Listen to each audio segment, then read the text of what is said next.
I honestly wonder why emerging is in my title a lot of the time, because much of the stuff that I work with is not emerging. But many of us do know what it's like to be implementing something new. We just heard yesterday about the University of Alberta Libraries and others in Canada working to implement BibFrame. And some of us also know what it's like to be one of the last to do something. The thing is, though, is that's where I've kind of found myself at my institution, is riding the laggard's edge.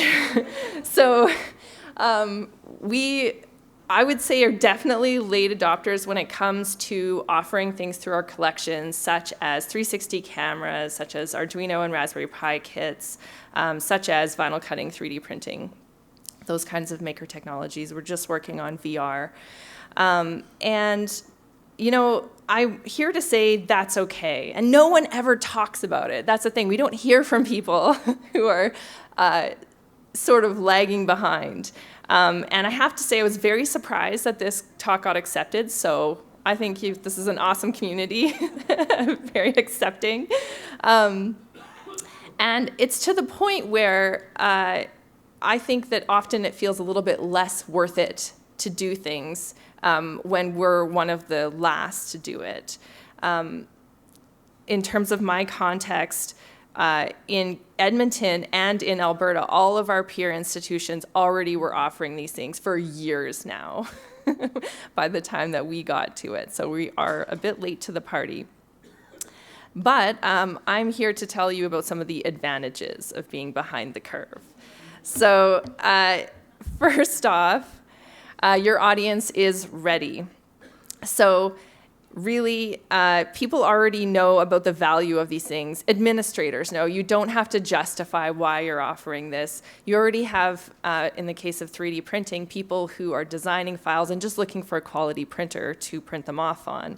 So the use is there. The perceived value is there. We all know this. The barriers are much lower. So the costs come down for the equipment while the quality and reliability go up.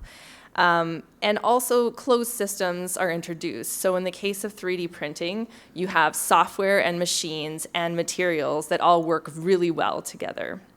So this is a huge advantage. And with less investment, it's almost more worth it to provide these things for your community, because you can launch faster and you can make it very easy to access.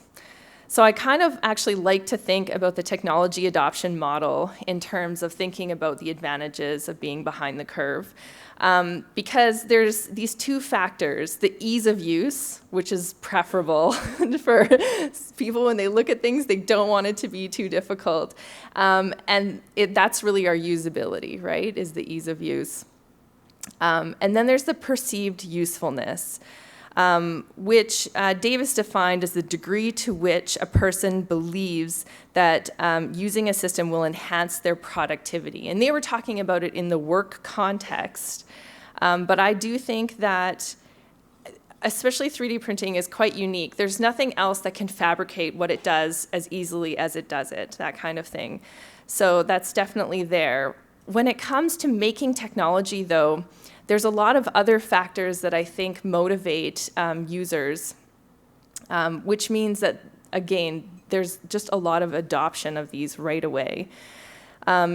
In the unified theory of acceptance and use of technology, they introduce these factors like social influence and voluntariness of use, which I think with making technology is a really big factor. Use of our service for 3D printing is really driven by people making things for D&D. This is partly because I've been told that the objects that they would use are expensive and not that good, but I think there's also a cachet in that community to making things yourself. So that drives use.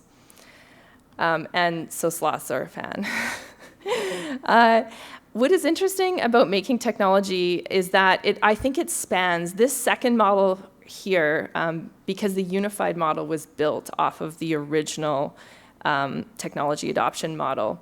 the hedonistic motivation system adoption model is usually applied more to like gaming or more what's perceived to be fun technologies. And I think that a lot of these factors aside that are tied in with ease of use or usability, but the creativity and the joy and the intrinsic motivations for using these are all really there with a lot of making technologies, which again makes it very worthwhile to do at any point. And Sloths are very happy with this.